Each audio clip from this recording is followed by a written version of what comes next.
Dear guests and colleagues, it's a great pleasure to welcome you to the International Roundtable, the role of ecosystem in the development of innovative finance, which takes place as part of Ukraine Fintech Week.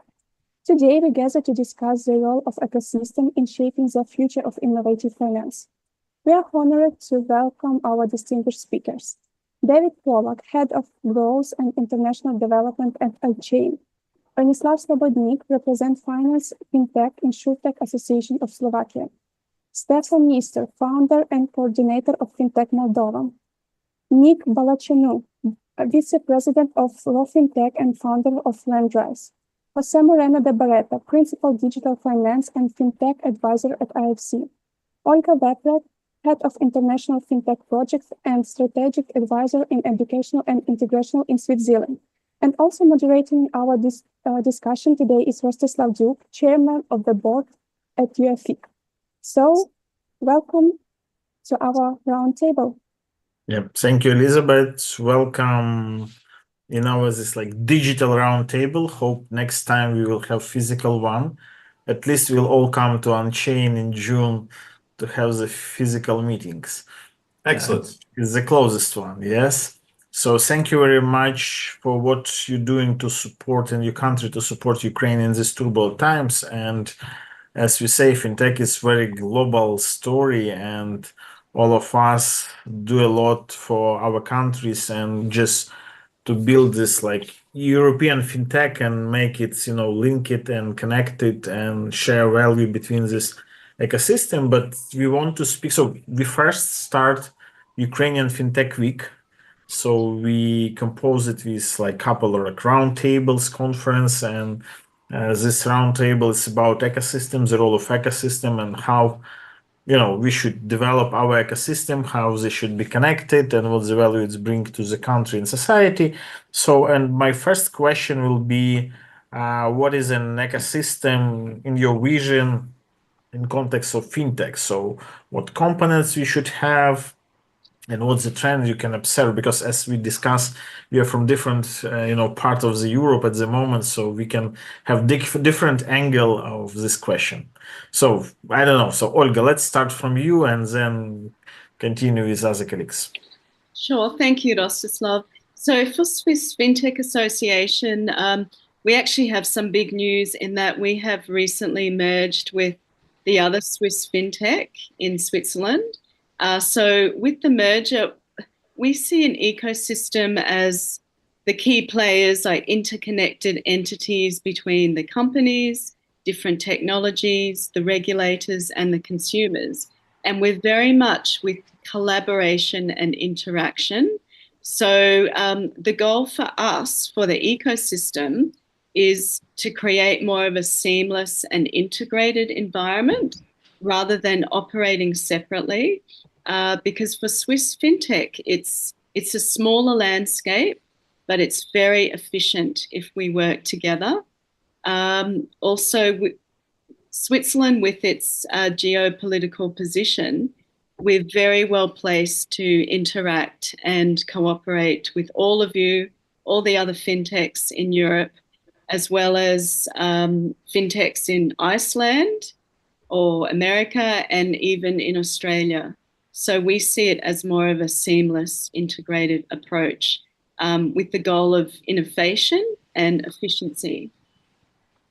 Thank you very much. So, Jose, what's your view in terms of IFC doing a lot to help local fintech association and ecosystem, starting and be more efficient? So, what's your definition of ecosystem in terms of fintech? Mm-hmm. Well, I see. Let me see. Yeah, I have my audio on. Yeah. So thanks for the question, Rostislav. I think a fintech ecosystem, unlike traditional financial sectors, the ecosystem of fintech is a decentralized one. So no single entity owns or control everything. It is also interoperable in the sense that you allow a lot of data and services to flow across different platforms. And I think that the biggest adjective, I would say, is inclusive. Okay, so you are designing these kind of ecosystems to bring more players into the ground, to include other non-financial or institutions, other unbanked population, SMEs, and the like. And I think our colleague Olga mentioned that this is about interconnecting companies. So it's not a collection of companies, but companies that are actually interconnected. And something that from the IFC we are striving to do as part of our efforts in dynamizing the ecosystems in Eastern Europe, as well as in the Balkans and in the Caucasus, is to make them self-sustaining financial infrastructures, in the sense that they should be able to interconnect various stakeholders, but not to rely on grant money, but rather to be able to self-sustain, so that they can accomplish their mandate with, let's say, sufficient financial means. And one final idea is that we believe that should not be limited to fintechs when we talk about fintech ecosystem. So it's more about a cross-industry integration, where any business can offer financial services if compliance requirements allow to do them so. Yeah, we use the same definition of fintech. We say it's about technology, and if technology is successful, the money comes, and if the money comes, so it start to be some payments, and it start to be fintech. It's like jokey definition, but we like it very much. So back to our neighbors and associations. So Stefan, so what's your view on this ecosystem definition? Well, I think, as things were said before, it depends on the ecosystem itself. The most kind of traditional way of looking at it is just the local players, but we actually think that a local ecosystem is also the participation of international partners. So it doesn't include just the local traditional and non-traditional financial sectors, but it's also things that we're doing today, for example. So all the ecosystems from Europe are kind of integrated or inter-integrated with each other, and they become each other's ecosystem in one way or another. I like that it was mentioned by Olga that the customer is also part of ecosystem, and I think that a lot of the times ecosystem players forget about this when they discuss between each other, and they're making strategies and they're making plans for the future. They forget to ask the customer's opinion about things. And I'm talking about individual customers, also business organizational customers like SMEs, for example. And at least in the case of Moldova, business associations and trade chambers also make part of the fintech ecosystem, because each of them have a committee inside the association, which are formed of companies that are either fintech companies or financial sector companies that have an incentive in developing the fintech ecosystem. But at the end of the day, I think that here in Moldova, as well as anywhere else, the ecosystem is a common challenge or a common strive to bring everybody's incentives in line and to promote everyone's benefit and to make sure that nobody kind of steps on anybody else's toes. Thank you. So, Branislav, you are the youngest, I think, association in Europe in terms of fintech, and your view on this term of ecosystem, and from your angle, how it looks like. Mm-hmm. Oh, thank you for your questions. From our point of view, the fintech ecosystem is a dynamic network of interconnected players, including fintech startups, financial institutions, regulators, technology providers, investors, and consumers that collaborate to drive innovation and create value in financial services. From our point of view, the fintech ecosystem should be interconnected, as Olga said, adaptive and inclusive, allowing collaboration between startups, corporates, and regulators to fast-track innovation, to ensure the financial stability and the consumer protection. From the point of view of Slovak Fintech Association, we breached all players in the market for 9 years. So we established the conference 9 times from 2016. So I don't think we're so quite young, but we bridged all players to establish to drive the innovation in Slovak Republic. Cool, thank you. And our Romanian friends, so Nick, your view on this ecosystem definition. Just to unmute me, because I'm going to tell you that we are the youngest association. We are about 5 years old, but in Romania, which is 20 million country, people, I think that when we talk about fintech, we talk about fintech companies, like those members in our association. And one of the rules and criteria to become a member is to deliver your own financial services, where you don't really depend on any other financial institutions like a bank or a creditor or so on and so on. And then we also have seen that kind of fintech activities, part of the ecosystem. And we see that banks or insurers, they also have fintech activities, but they are not fintechs. So we try to differentiate somehow, but of course we have to work together, because besides being very active as fintechs and having our own customers in payments, in risk services, digital onboarding, and many other services, we, of course, being smaller, and will stay smaller than banks, we need to access their customer base. So somehow we need to work with them. And I'm talking about open banking here, for example. I have seen open banking in other countries like the US, which is different concept than in Europe. By the way, Romania, just like Slovak Republic, is part of the EU. So the fintech ecosystem should include, first of all, the fintechs. So we like to believe we are the innovators, because we are less regulated. We can pivot, we can change strategies, tactics, and so on. But of course, we need to work with regulators, like you all guys said here. We cannot just be on an island in the market. We need to work with the banks, our bigger sisters and brothers. We need to work with the tech companies. We need to work with consulting companies. And what's funny, in our ecosystem, we try to stay, at least in Romania, we try to stay for as long as possible unregulated, because this is the only segment of your fintech life where you can innovate, improve, change, and try things. Once regulated by the central bank or any regulator in Europe, then you are constrained, and you have a lot of costs coming with regulations. So the ecosystem should be, you should be part of the market. You should work with regulators, with bankers, but you also have to work with countries in Europe, because most of the regulations in financial banking, as you probably know, come from Brussels. So Romanian Fintech Association is part of EDFA, which is European Digital Financial Association. And this is good, because we can share ideas, we can share resources sometimes if needed. We can, we see in our ecosystem 2 fintechs building a new fintech, putting together resources and services. So it's like multiplying ourselves, like AI.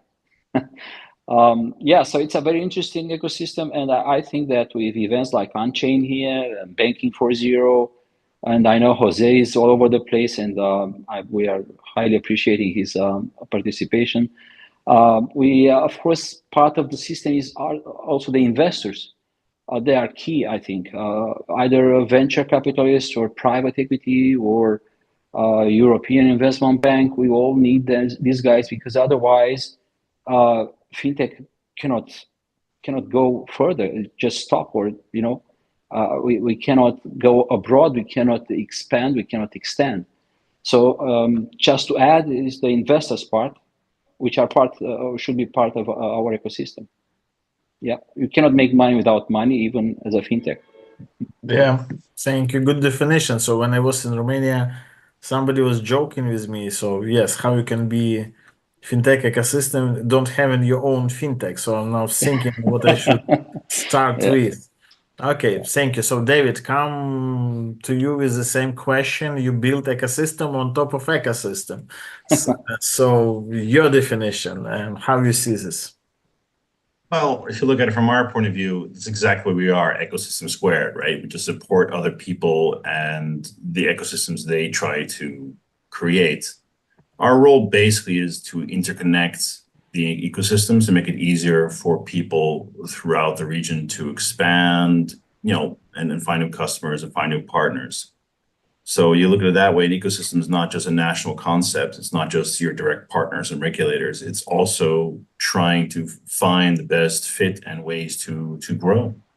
I can use all sorts of examples, but they could be people, trying to find new partners for, payment rails, for payment processors, et cetera, but also just straight new customers for their products, which they've already deployed in one market to another. So yeah, an ecosystem is a wide concept, everything from the consumer up to the regulator and outside. And our vision, when you think about ecosystems, is really about the interconnection of ecosystems, about the aggregating of the ecosystems, breaking down the barriers between them to make it better for all, really. Makes sense. Thank you. And who inspiring you when we say about the ecosystem? So what you have in mind when we say successful ecosystem? So it could be not all in fintech. So for me, the most successful, example of ecosystem is like Amazon or Tencent in China, that everything is connected through the ecosystem. So what's your example and inspiration when we speak about the ecosystem? So like free mic, so everybody could say what they're thinking. I could start if you want me, because I'm leaving earlier. I'm sorry for that. I remember when we had our last fall meeting within our association. So we were so happy none of our 25 fintech companies went under. So sometimes, it's one of the key success of an organization is to make sure that all the members go on and manage to handle their business. And that's important because it's a sign for the whole system. It's a good sign for the newcomers, because we are really in a very straight forward business, but also highly regulated and very expensive from this point of view. So staying on the runway for as long as you can is important. And then, as I said previously, when parts of the ecosystem work together, but in real terms, it's not just sharing ideas, it's about contributing, except instead of competing each other or doing the same thing, they try to work together and do better services.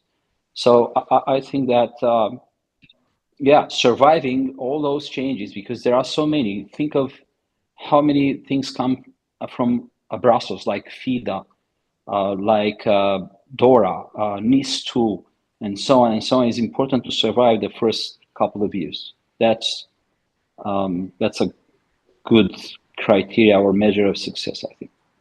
So That's what I for can myself. say, if you're afraid the EU regulation, welcome to Ukraine. We don't have yet all this regulation. And in Moldova too, where Stefan is. Yeah, I know. Yeah. Or in Switzerland. Even in Switzerland, it's much better than in the EU, right, Olga? It's a little bit less regulated, yes, but Yeah. it's getting there. Open banking, they're making headway. I know. Yeah. Okay. Actually, if I may step in, Rostislav, I actually admire Ukraine Fintech for obvious reasons, because of what the country has been through, and for those of us that have stayed close to all the news, economic news, news of your organization, you've persevered and I think you should be a role model with what's happening in the fintech ecosystem myself. I really admire it. Thank you very much for these kind words. So we try to do, it's the best way how to survive during the war. Do something. Otherwise, you start reading news, and when you start reading news, you are really upset. So that's why we try to not reading news. And it's like a joke, yeah, but thank you very much. We tried to do. Yeah, and there's something else. I actually had to look for an office today to take this meeting.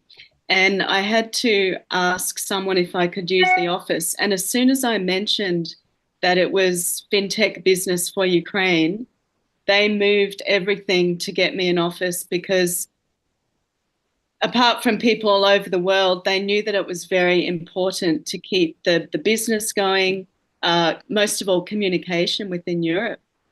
With this type of business. So there is a lot of support and recognition of what's going on with your fintech business. And we certainly support you. Thank you very much. Jose, I want to add something to the example of best fintech association. So I don't mean Ukrainian one, but just your thoughts on this question. Well, actually, I mean, if you ask me, I very much like what it's been done in Singapore, because these guys have been able to glue together lots of different businesses, and they have had a very forward-looking view on what a fintech ecosystem is, and they have realized. And it's again very, very special case because it's as you know, it's a state country. They realize that they cannot survive just by thinking about Singapore, and they have expanded their operations and facilitate businesses, fintech businesses, with different platforms. As you know, UAFIC is one of them, by the way, founded and operationalized by the IFC at some point. And these guys have been able to provide these kind of services for all ASEAN, Southeast Asia countries, which I think is a good measure of what a fintech association should strive for.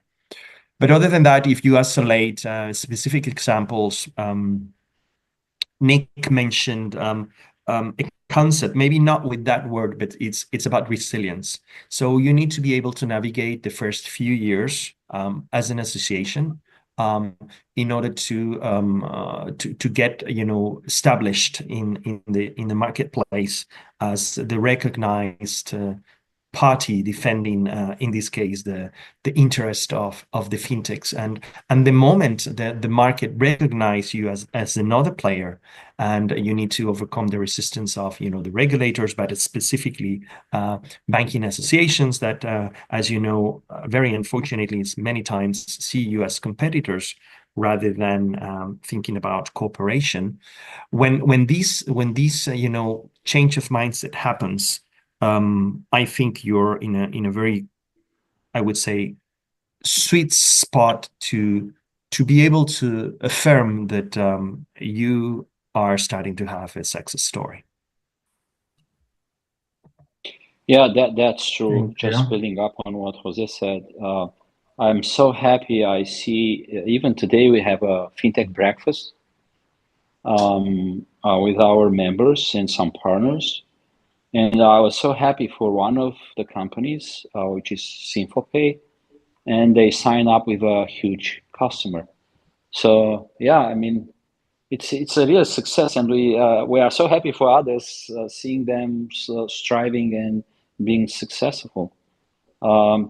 Sometimes maybe in this part of the world, I also lived in America, people are like by ourselves, and I see that I don't tell anyone because I jeopardize my business, but somehow we manage to share these successes and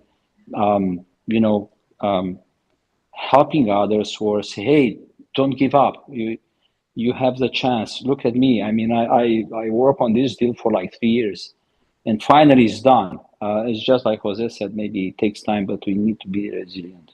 And Ukraine it's an example in as a country in this. So yeah, congratulations again for what you do, Rastislav.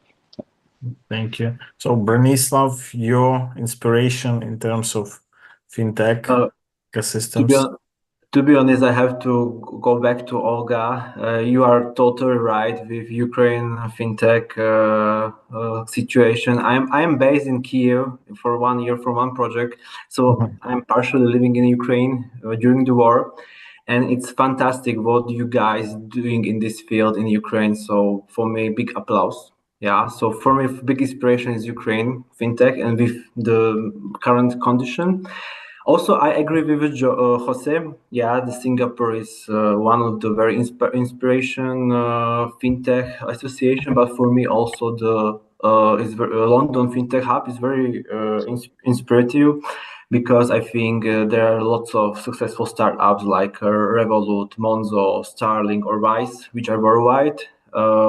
They have very good and deep integration between fintechs and traditional bank. And I think in British on the London Fintech Hub, there is a well-developed investment landscape with access to venture capital. So therefore, for me, it's very inspirative. Yeah, but Branislav, they also have the AFCA. The regulator is so nice to the startups. They are creating hub, yeah. Right. So it's a sandbox. So it's so important for fintech companies. So it's very big successful story for other countries to create that. Yeah. So Stefan, David, do you want to add something, or we could shift for some like composition question that we have? I'm not sure. Like I think everybody else, everybody knows about the successful ecosystem. Asia is very interesting wherever you look. If we talk about Singapore, if we talk about China, if we talk about the Asian kind of region, I think that a lot of the things that will change the fintech kind of landscape will start in Asia in the next period of time. I'm happy that Branislav mentioned London because now London is it's fashionable to make fun of London a little bit in a couple of last years because of their, I don't know, capital problems and so on. But London is still the hub of fintech in the world and Europe. And the last time I've been there, it didn't seem like they're gonna stop or they're gonna slow down. It seems like they're just gonna go more and more into that direction. An example from Portugal, since I'm here, the MBWay, it's a kind of a fintech, kind of a payment system that is owned by all the banks.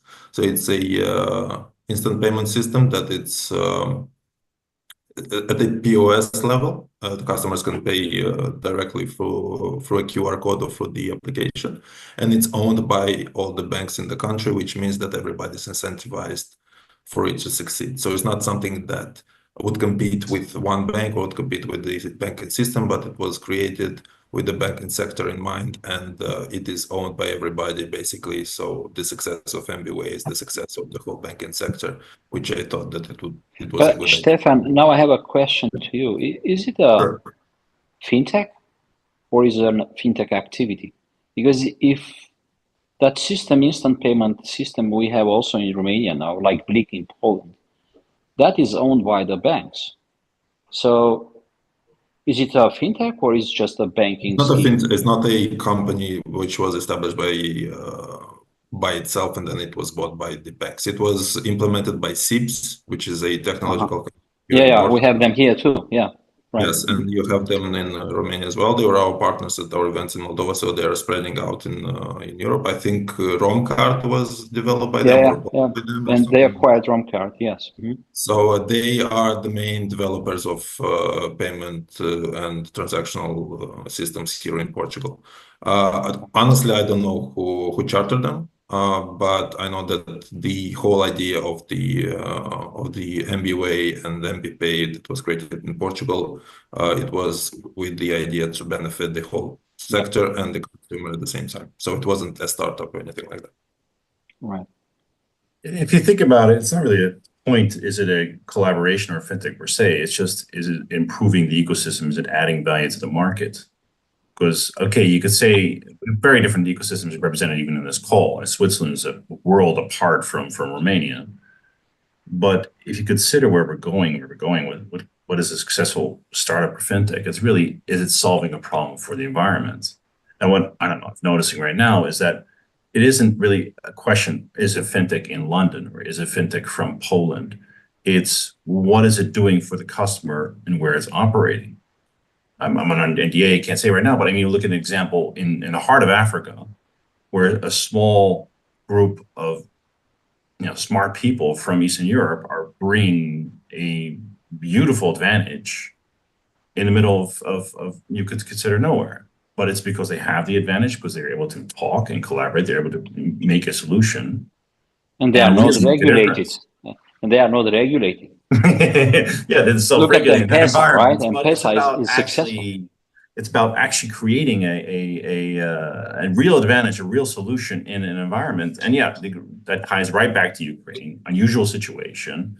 Smart people come together because of the connections and really make that difference. Yeah. So yeah. Yeah, thank you. So, and when we speak about the ecosystem, what should be the key component and what other components should be there to be ecosystem besides, client base and some product or services? So, and I know who should be the central participants that drive it. So your thoughts on this. So Stefan, let's start from you.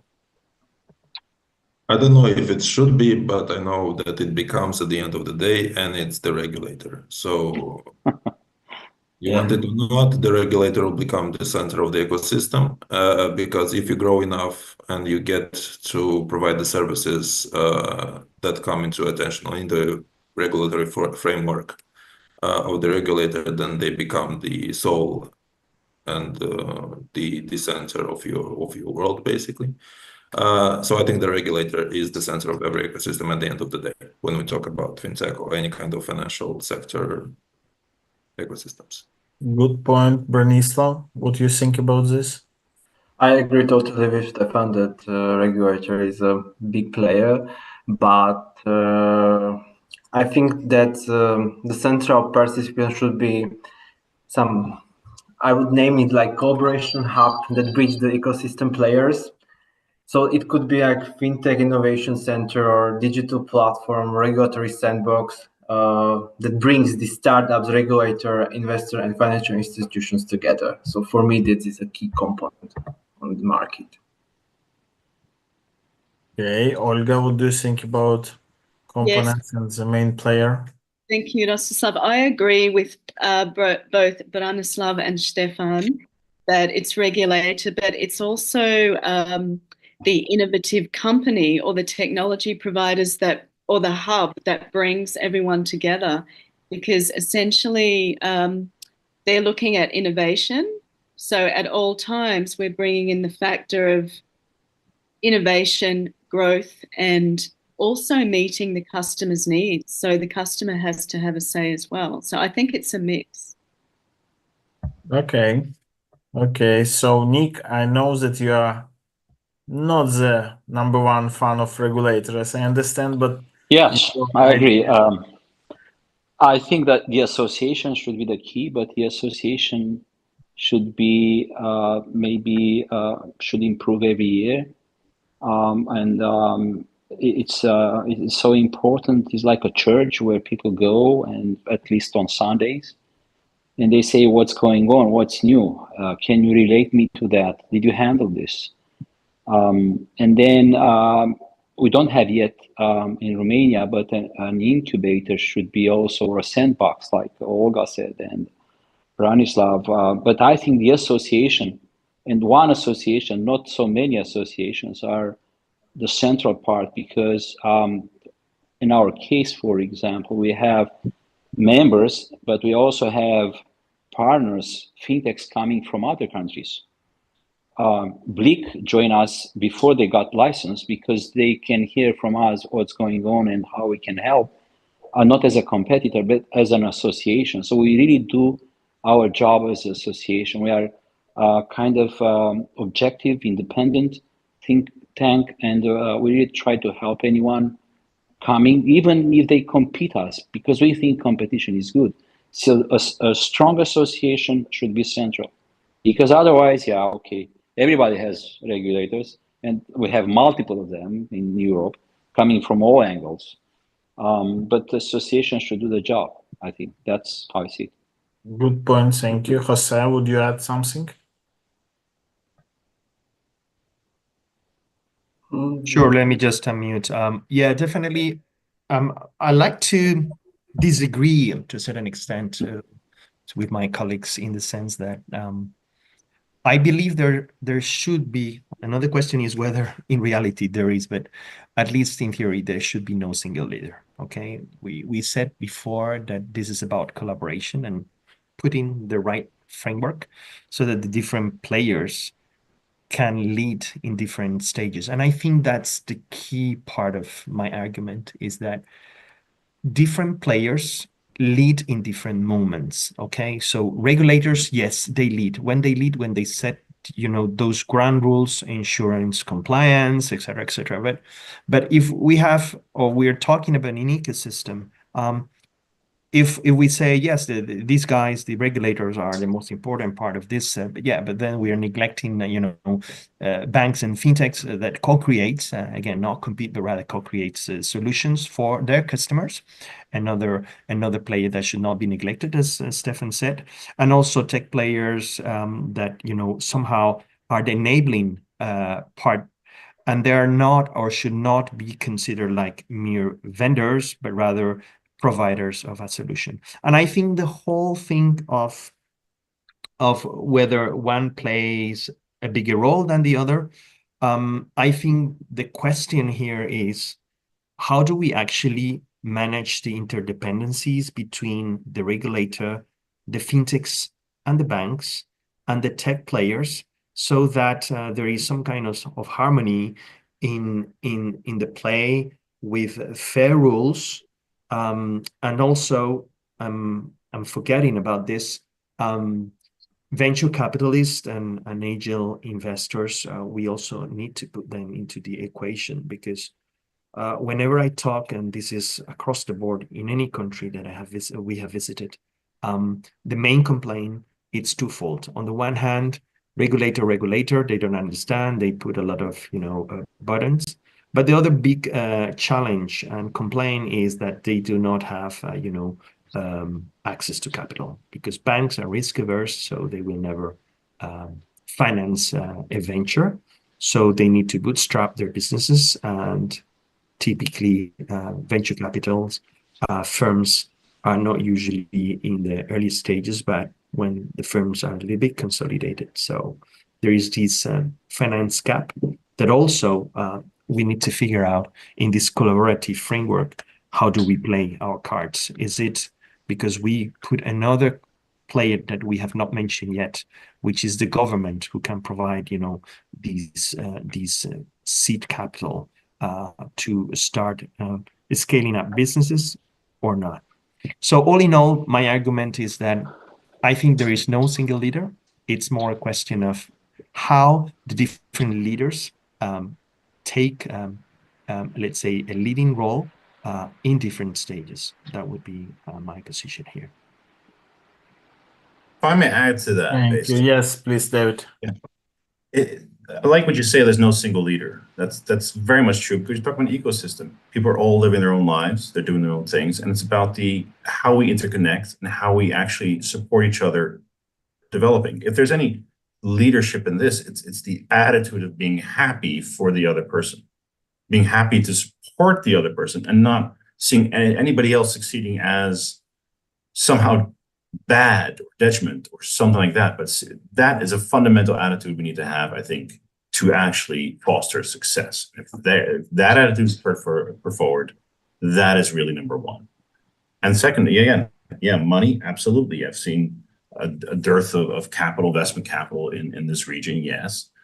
But I think fintechs going forward with their innovative solutions of buy now, pay later and other kind of alternative sources of working capital for business will really, really lead that change in this market and really solve a lot of the problems. It's going to come, yes, from a regulator, yes, from banks, it's going to come from investors, but it's coming mainly from a positive attitude and active innovation, I would say. Thank Anyway. you. And a lot of it was surprise to me that everybody mentioned a couple times regulators. So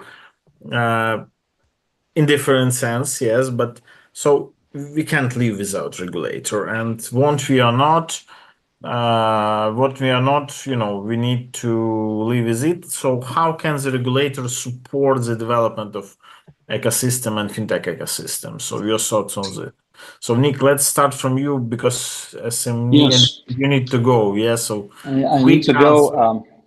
Yeah, I'm going to meet Visa this round, and then maybe the National Bank because I'm in Bucharest. As you probably know, I live in Sinai in the mountains.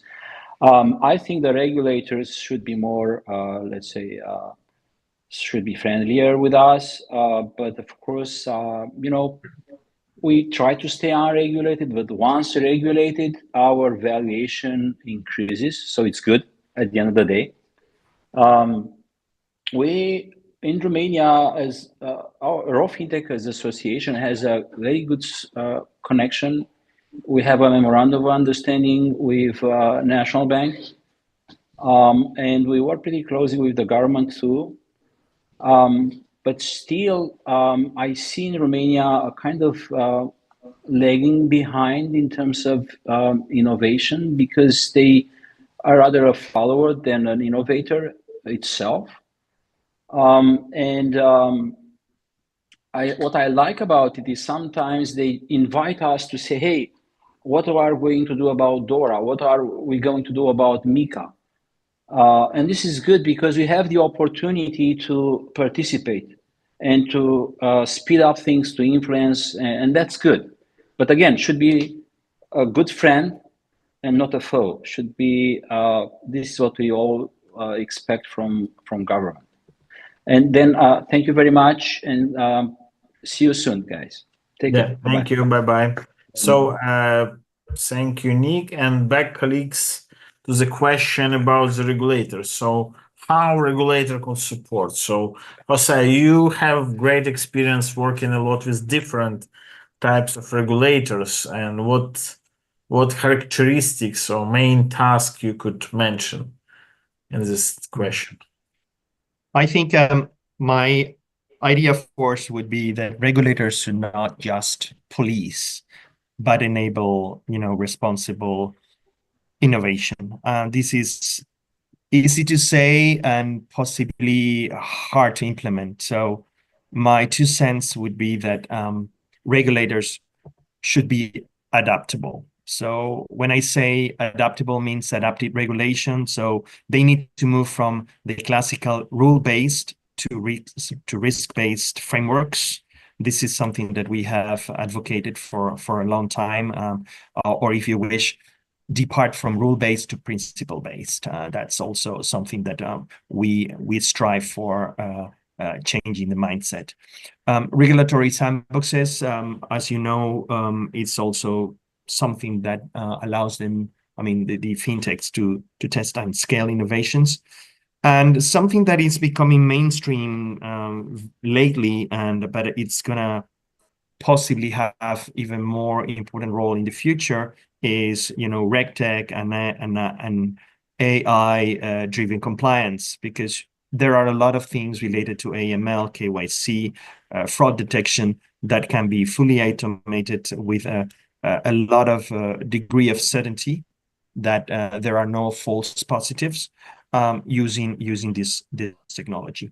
And finally, I mentioned at the outset, adaptive regulation. The other thing that we also try to evangelize is proportional regulation. So do we have, one size fits all, or rather do we have different rules for large bank versus fintech startups? Okay, and this is something that we have had a number of discussions with different regulators. And this is not about discrimination, it's about understanding the market reality, okay? The compliance cost, as you know, tends to be huge most of the times. And large banks or large corporations, Visa and the likes, they can cope with, very complicated compliance requirements, whereas the fintech, they cannot afford to have a compliance officer. It's going to cost them a lot of money, and they will see zero return. This guy or this lady will be, a cost center rather than a profit center. So they will never, put a lot of efforts into that. So that's why proportional regulation based on the principles of risk-based approach, I think, is what the regulators should be looking for. Again, not policing, but rather enabling. Thank you. Olga, what do you think about the role of regulator? Yes, just on that topic with Jose, when his last comment with the banks in Switzerland, the banks like UBS, and I'm sure you're familiar with the situation between UBS and Credit Suisse, and also Swiss Re, they actually play a critical role in integrating fintech solutions. So they're often in partnership with startups. So the banks, Switzerland has a very good fintech system. The influence of the regulators is FINMA, which is the Financial Market Supervisory Authority. So they ensure a nice balance between the protection but also financial stability and innovation. So they almost create a very nice pathway for startups, investors, venture capitalists. They're very supportive, but what we see is the nice balance there between protection and the support and innovation. So we're working quite closely with them. I'd like to bring up another example, which is Australian Fintech. Their banks also work very closely with their startups. And I know it's quite a remote area, but it's a very interesting ecosystem in that it's highly regulated. But they also work with the Pacific Asia area, whilst also they've got their foot in the door with Europe as well. So I just wanted to raise that particular ecosystem. I admire the way they balance that with Australia Fintech. Even being remote, they have that support and integration with the rest of the world. Okay, thank you. So, Branislav, your thoughts about regulator? When I was hearing others' replies, I just have to say that I agree. So I think the regulators should create free, or should have a free directives, create a regulatory sandbox, which is really important for fintech to test innovation and to be oversight by national bank or regulatory. Next direction, which is really important from my point of view, is to be policy co-creation. So fintechs have to provide feedback and to be friend, like Nick said, to the regulator.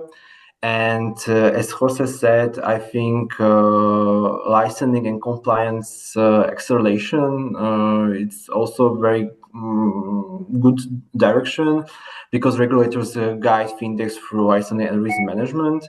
And from now the current situation in Slovakia and our association, we are closely collaborating with our regulators.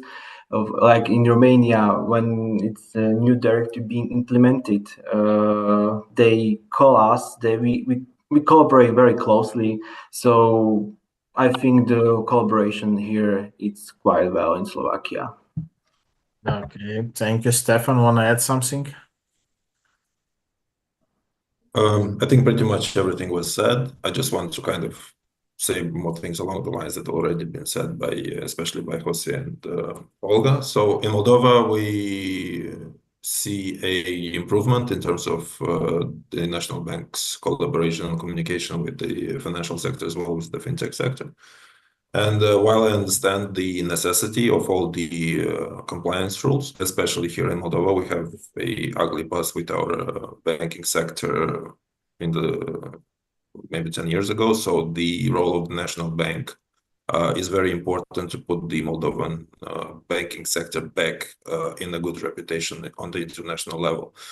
So the notoriety, sorry for the butchering the word, that the National Bank has, I understand the complaints, but I also understand their role in order to put us back on track reputationally on the international level.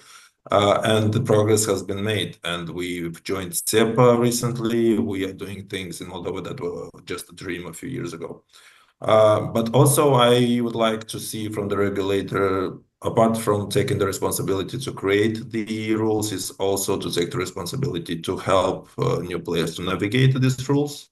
So it would be nice to see some guidelines, would be nice to see some support in terms of active support, some sort of consultory support, etc. Because right now, a lot of the times it feels like the rules were made by the National Bank, but the actual players are the ones who need to understand how to navigate them and how to implement them to not to get in trouble. So a lot of the times, a lot of the opportunities that would be provided by the players are not provided, not because they're hard to implement, but they're just afraid not to get in trouble with the regulator. And I think that there shouldn't be this scare to implement and to innovate just because you could get in trouble potentially with the regulator. Thank you. Thank you. Good point. So, David, want to add something, or you're under regulation? So this is amazing. Well, position. the thought I wanted to add is also we have to consider the incentives the regulator has. If the regulator has the incentive to not have anything go wrong in its market, it's going to regulate everything like to no activity. Yet there has to be regulation, as Stefan indicated, to maintain soundness and reputation of the market. But I would say that it would be good if the discussion would also include how to have the right incentives in place at regulators to want to get to active positive outcomes. Because we could see London as a shining example, but that kind of institutional improvement evolution is what's needed, frankly, if you ask me. Okay, and as we agreed that regulators are needed and the role is important, so how to keep balance between regulation and innovation? Because I was joking when the Ukraine will pass the law about how to regulate the innovation, I will need to leave the country because I will have no chance to produce something. So what is the right balance? This sandbox, it's enough to balance this innovation or regulation, or we need something extra? So what's your thoughts about this? So Stefan, Joseph, Jose, so let's start from your side, because you see different model around the globe, and you recommend to a lot of national banks was listening IFC when they build their approach. So there is some like best in class example, or it's different competitive models. So your thoughts around this? Sorry, competitive models and best in class examples of balance between regulation and innovation, because it couldn't be like that or this side, and have to balance the innovation in the regulation world. I mentioned the example of MAS in Singapore. And I know very well the example because I have talked a lot of times with MAS director. But departing from that, because it's a usual suspect, the other one is the UK, the FCA. What I see is the following. I think it's a question of mindset, and somehow Olga mentioned this with FINMA in Switzerland. I see a divide between former, maybe this is not very politically correct, but former communist countries and also some, let's say, heavy civil law countries from the Mediterranean Sea. They are rather inflexible, maybe because of the heritage of even Roman law that impedes them to depart from whatever is not in the law is not allowed, and therefore it's very difficult for them to allow the exceptions, even though now with different in innovations like regulatory sandbox, etc., they're opening up a little bit. But I see there is a huge divide between Anglo-Saxon approach and some other Nordic approaches, where the regulator mindset is, I'm going to enable, as I said, I'm not going to police, but I'm going to enable regulation, and I'm going to do whatever it takes to facilitate. And you guys mentioned this, especially you, Rostislav, when you said when the regulator issued this law, I thought, well, I may consider to go out of Ukraine, right? So, and this should not happen. And the only way to do this is little by little. I think, and I think this is shared responsibility of all of us, as you guys, fintechs and the likes, to educate, quote unquote, and don't get me wrong, to educate more and more the regulator to be more open-minded and to secure them that whatever you're doing, it's in a very secure environment, that there is no issues in terms of financial instability and so on.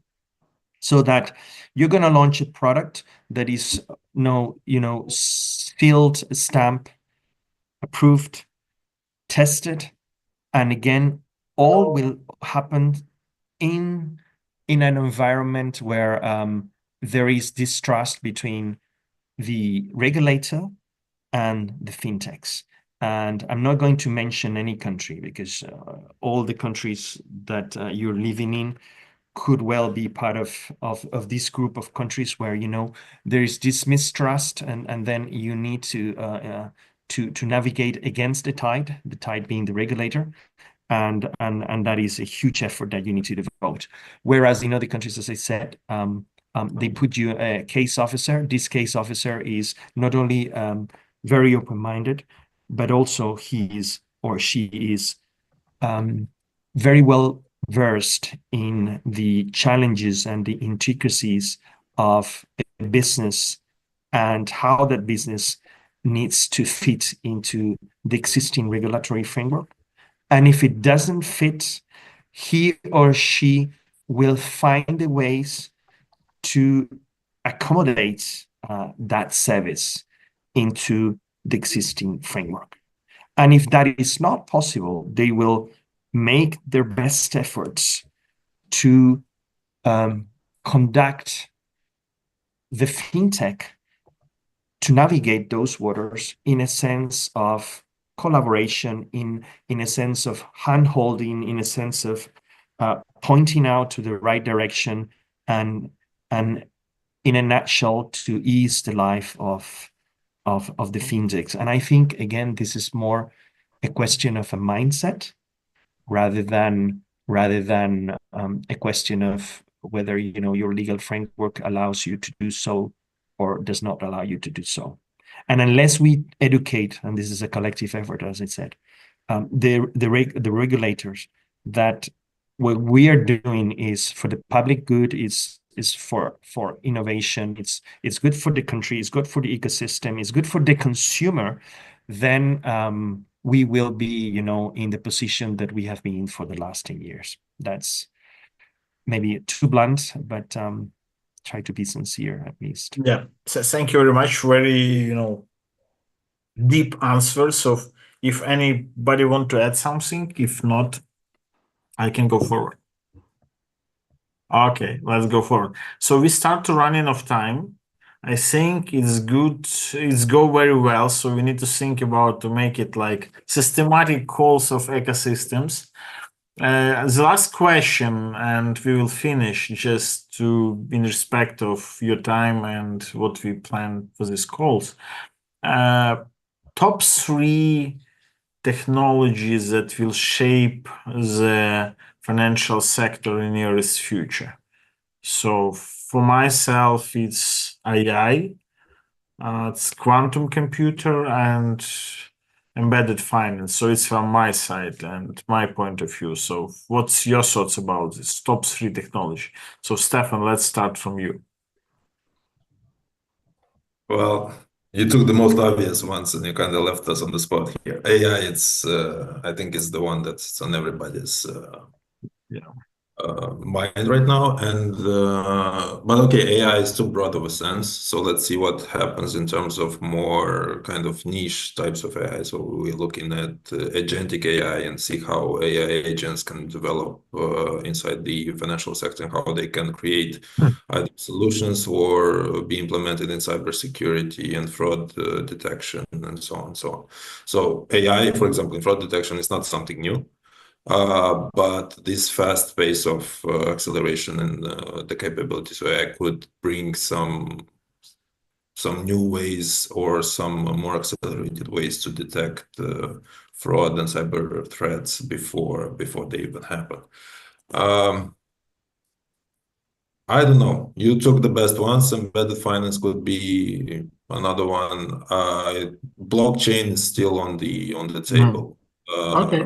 So you can agree. So it's not something that you need to, invite, say something different. So it could be different angle from different country, but we see. So I was surprised that even during the war, when your thoughts and problem you solve are very primitive during like bombing, for example, but after 3 years of war, so AI start to be number one. It's not a problem, but hot topics that we discuss here in industry, and some people use it very practically. So I think we'll be surprised how deep this technology could be implemented in this like niche sphere that you mentioned. So we'll see. And quantum computer is something for me that could change the rule of the games in in blockchain, cybersecurity, etc. So for me, it's like more black swan technology, but it could influence dramatically. That's why I put them. So okay, David, your top three technology to watch in. Well, I would agree with you on the bit of finance side in the sense that it's going to break open the walled gardens of banks. It's really going to spread credit and access to financing to all sorts of angles and niches of the market.